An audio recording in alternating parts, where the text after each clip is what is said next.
Hello, happy Friday. Now, I can't tell you if it was Kris Jenner getting her facelift, whether it's these younger clients getting facelifts, or if it's even other celebrities talking about the technique and the surgeon that actually did their work that is prompting all this, but there seems to be this renaissance of conversation about what's called a deep plane facelift.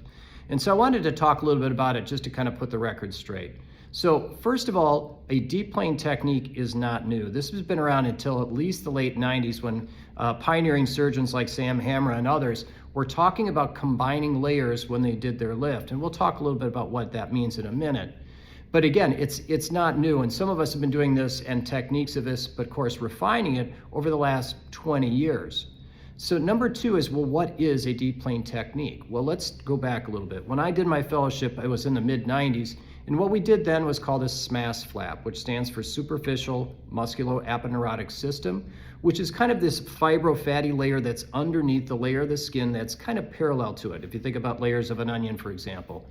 And so what we would do back in the day was we'd lift up the skin, we'd actually get enough mobility that then we would actually be able to move that to its appropriate positions, but we would then go underneath the second layer and we'd lift a long layer of that second layer. In the cheek, that's called the SMAS.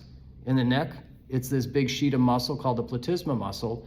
And the SMAS and the platysma are embryologically derived from the same structure, so they're essentially contiguous. So if you pulled a little bit here and you pulled a little bit here, you're pulling on the muscle, and in the cheek and the jawline, you're probably pulling on the SMAS layer.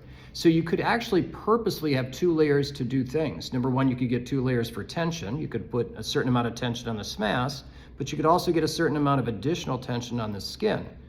Now, the problem was some of those patients maybe looked a little windblown and not so natural.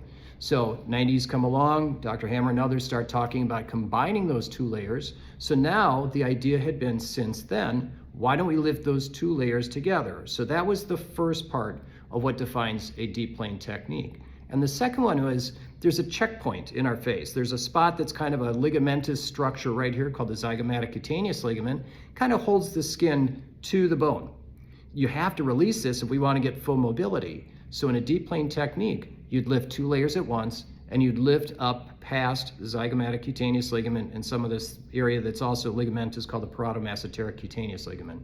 So between those two things, really, that's what a deep plane technique means. Well, again, not new, but helpful. Well, why is that helpful? Well, number one is, if you have those two layers at once, the skin becomes almost more like a passenger. So it doesn't look as taut, it doesn't look as windblown, it doesn't look as unnatural. Number two, the blood supply for those two layers is more robust. So in many ways, it's actually more safe. And so it's essentially a better result, a more natural result, and a safer result. So is a deep plane technique new? No. Is it actually probably the technique of choice for most clients right now? The answer is yes. So if you're interested in the most natural, longest lasting result, and you're thinking about doing a facelift, yes, definitely consider finding a surgeon who specializes in deep plane techniques.